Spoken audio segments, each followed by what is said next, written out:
ಇನ್ನು ದಿನೇ ದಿನೇ ರಂಗೇರ್ತಾ ಇದೆ ಉಪಚುನಾವಣಾ ಅಖಾಡ. ಉಮೇಶ್ ಅಮೇಠಿ ಪರ ಯತೀಂದ್ರ ಸಿದ್ದರಾಮಯ್ಯ ಅವರು ಭರ್ಜರಿ ಕ್ಯಾಂಪೇನ್ ಮಾಡ್ತಾ ಇದ್ದಾರೆ. ಬಾಗಲಕೋಟೆ ಉಪಚುನಾವಣೆಯಲ್ಲಿ ಕಾಂಗ್ರೆಸ್ ಗೆಲ್ಲೋದು ಗ್ಯಾರಂಟಿ.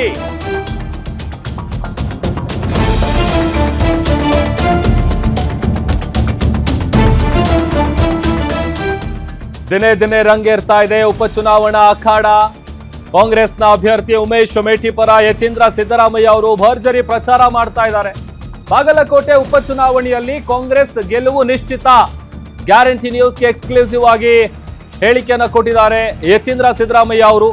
ಕಾಂಗ್ರೆಸ್ ಸರ್ಕಾರದ ಗ್ಯಾರಂಟಿ ಯೋಜನೆ ಬಗ್ಗೆ ಜನ ಮಾತಾಡ್ತಾ ಇದ್ದಾರೆ.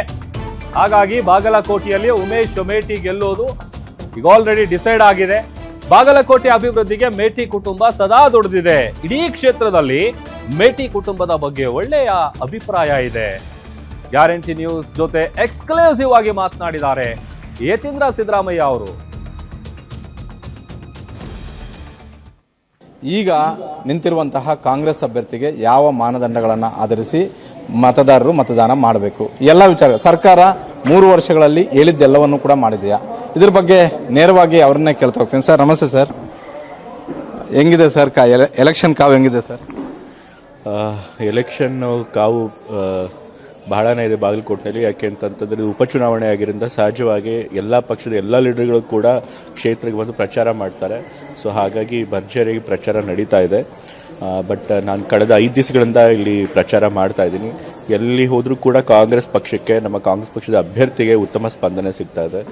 ಇಲ್ಲಿ ಜನರು ನಾವು ಕೊಟ್ಟಿರುವಂತಹ ಗ್ಯಾರಂಟಿ ಕಾರ್ಯಕ್ರಮಗಳ ಬಗ್ಗೆ ಬಹಳ ಸಂತೋಷದಿಂದ ಇದ್ದಾರೆ, ತೃಪ್ತಿಯಿಂದ ಇದ್ದಾರೆ.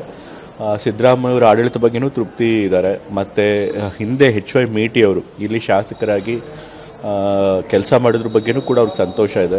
ಜೊತೆಗೆ ಎಲ್ಲದಕ್ಕಿಂತ ಹೆಚ್ಚಾಗಿ HY ಮೇಟಿ ಅವ್ರ ವ್ಯಕ್ತಿತ್ವದ ಬಗ್ಗೆ ಎಲ್ರಿಗೂ ಕೂಡ ಮೆಚ್ಚುಗೆ ಇದೆ. ಅವರೆಲ್ಲರನ್ನೂ ಕೂಡ ಬಹಳ ಪ್ರೀತಿಯಿಂದ ನೋಡ್ತಾ ಇದ್ರು. ಯಾರ ಬಗ್ಗೆನೂ ಭೇದ ಭಾವ ಮಾಡ್ತಿರ್ಲಿಲ್ಲ. ಬಹಳ ಸರಳ ಮತ್ತು ಸಜ್ಜನ ರಾಜಕಾರಣಿ ಆಗಿದ್ದರು. ಸೊ ಹಾಗಾಗಿ ಅಂಥ ಒಬ್ಬ ರಾಜಕಾರಣಿ ಅಗಲದ ಮೇಲೆ ಅವರಿಗೆ ಸರಿಯಾದ ಗೌರವ ತೋರಿಸ್ಬೇಕು ಅಂತ ಹೇಳಿ ಅವರ ಫ್ಯಾಮಿಲಿ, ಅವ್ರ ಕುಟುಂಬದವ್ರಿಗೆ ವೋಟ್ ಹಾಕಬೇಕು ಅಂತ ಹೇಳಿ ಜನರ ಮನಸ್ಸಿನಲ್ಲಿ ಒಲವಿದೆ ಅನ್ನೋದು ನನ್ನ ಭಾವ. ಸರ್, ಪ್ರತಿಯೊಂದು ಹಳ್ಳಿನೂ ಕೂಡ ತಾವು ಭೇಟಿ ಮಾಡಿ ಬಂದಿದ್ದೀರಾ. ಆ ಹಳ್ಳಿಗಳಲ್ಲಿ ಯಾವ ರೀತಿ ಆಗಿದೆ, ಗ್ಯಾರಂಟಿಗಳ ಬಗ್ಗೆ ಅಲ್ಲಿಯ ಜನ ಏನು ಹೇಳ್ತಿದ್ದಾರೆ? ನಾನು ಈಗಾಗಲೇ ಹೇಳಿದಾಗೆ ಎಲ್ಲರಿಗೂ ಕೂಡ ಗ್ಯಾರಂಟಿ ಕಾರ್ಯಕ್ರಮಗಳ ಬಗ್ಗೆ ಬಹಳ ತೃಪ್ತಿ ಇದೆ. ಗ್ರಾಮೀಣ ಪ್ರದೇಶದಲ್ಲಿ ಈ ಭಾಗದಲ್ಲಿ ಬಹಳಷ್ಟು ಜನ ಇನ್ನೂ ಬಹಳ ಬಡವರಿದ್ದಾರೆ. ಸೊ ಹಾಗಾಗಿ ನಾವು ಕೊಡ್ತಿರೋ ಗ್ಯಾರಂಟಿ ಕಾರ್ಯಕ್ರಮಗಳಿಂದ ಅವ್ರ ಬದುಕು ಬಹಳಷ್ಟು ಮಟ್ಟಿಗೆ ಸುಧಾರಿಸಿದೆ. ಸೊ ಹಾಗಾಗಿ ಜನರು ಗ್ಯಾರಂಟಿ ಕಾರ್ಯಕ್ರಮಗಳ ಬಗ್ಗೆ ಬಹಳ ಒಲವು ತೋರಿಸ್ತಾ ಇದ್ದಾರೆ. ಯತೀಂದ್ರ ಸಿದ್ದರಾಮಯ್ಯ ಅವರಿಗೆ ಮಾನ್ಯ ಮುಖ್ಯಮಂತ್ರಿಗಳಾದಂಥ ಸಿದ್ದರಾಮಯ್ಯ ಅವರು ಹೆಚ್ಚುವರಿ ಜವಾಬ್ದಾರಿ ಬಾಗಲಕೋಟೆದು ಕೊಟ್ಟರೆ. ಯಾಕಂದರೆ 5 ದಿನಗಳಿಂದ ಒಂದಿನೂ ಕೂಡ ಬಿಡುವಿಲ್ಲದ ರೀತಿಯಲ್ಲಿ ಓಡಾಡ್ತಾ ಇದ್ದಾರೆ. ಏನು ಸರ್ ಇದರ ಮರ್ಮ? ನನಗೇನು ಹೆಚ್ಚುವರಿ ಜವಾಬ್ದಾರಿ ಅಂತ ಕೊಟ್ಟಿಲ್ಲ. ನಮ್ಮ ಶಾಸಕಾಂಗ ಪಕ್ಷದ ಸಭೆ ನಡೆದಾಗ ಎಲ್ಲ ಲೀಡರ್ಗಳು ಕೂಡ ಯಾವುದಾದ್ರು ಒಂದು ವಿಧಾನಸಭಾ ಕ್ಷೇತ್ರನ ನೀವು ಜವಾಬ್ದಾರಿ ವಹಿಸ್ಕೊಂಡು ಅಲ್ಲೇ 10 ದಿವಸ ಅಲ್ಲೇ ಇರಬೇಕು, ಅಲ್ಲೇ ಪ್ರಚಾರ ಮಾಡಬೇಕು ಅಂತ ಹೇಳಿದರು.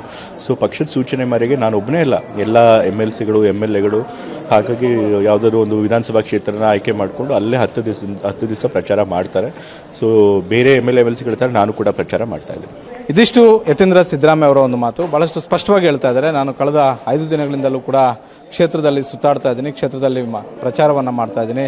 ಕಾಂಗ್ರೆಸ್ ಅಭ್ಯರ್ಥಿ ಮುಂದೆ ಇರೋದ್ರಲ್ಲಿ ಯಾವುದೇ ಅನುಮಾನವೂ ಕೂಡ ಇಲ್ಲ. ನಾವು ಕೊಟ್ಟಂತಹ ಗ್ಯಾರಂಟಿಗಳನ್ನು ಮುಂದುವರಿಸ್ತೀವಿ, ಜೊತೆಗೆ ಬಾಗಲಕೋಟೆ ಅಭಿವೃದ್ಧಿಗೆ ನಾವು ಬದ್ಧರಾಗಿರ್ತೀವಿ ಅನ್ನುವಂಥ ಒಂದು ಮಾತುಗಳನ್ನು ಹೇಳ್ತಾ ಇದ್ದಾರೆ.